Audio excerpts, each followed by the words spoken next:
మీనరాశి వారికి 2026 మరి మకర సంక్రాంతి నుండి 2027 మకర సంక్రాంతి వరకు కూడా అత్యంత అద్భుతంగా మీ జీవితం ఉండాలి అని అనుకునేటువంటి వారు తప్పకుండా మీ దగ్గరలో మీ ఇంట్లో ఈశాన్య మూలన ఎక్వేరియం తెచ్చిపెట్టుకోండి.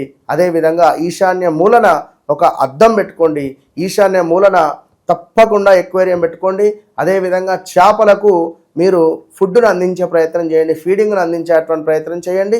దినదినము అభివృద్ధి అనేటువంటిది మీకు కనబడుతుంది. అదేవిధంగా క్షేమస్థైర్య ధైర్య వీర్య విజయ అభయ ఆయురారోగ్య ఐశ్వర్యాభివృద్ధ్యర్థం మనోవాంఛ అభీష్ట బల సిద్ధ్యర్థం తప్పకుండా మీనరాశి వారు ఎట్టి కోశాన కూడా మీ దగ్గరలో ఉండేటువంటి దేవాలయంలో ప్రతిరోజు కూడా శంకరునిపై ఒక చెంబ నీళ్లు అభిషేకానికి మీరు పోస్తూ ఉండడం ద్వారా అద్భుతమైనటువంటి ఫలితాలు ఉంటాయి. మిరియాలు కలిపినటువంటి అంటే మిరియాల పొడిని కలిపినటువంటి నీటిని ఈశ్వరునికి అభిషేకం చేయడం ద్వారా అప్పులు, ఆరోగ్యము, సంతానము అదేవిధంగా చాలా అత్యంత అద్భుతమైనటువంటి ఫలితాలు కనబడుతున్నాయి. కనుక మీరు ఏదేమైనప్పటికీ కూడా మీ వ్యక్తిగత జాతకం అనేటువంటిది చాలా అల్టిమేట్.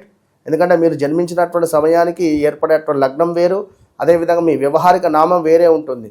మరి రెండు రకాలుగా ఉన్నప్పుడు మరి ఏం చూసుకోవాలి అనేటువంటి కన్ఫ్యూజ్లో ఒకసారి కన్సల్ట్ కండి. All the best.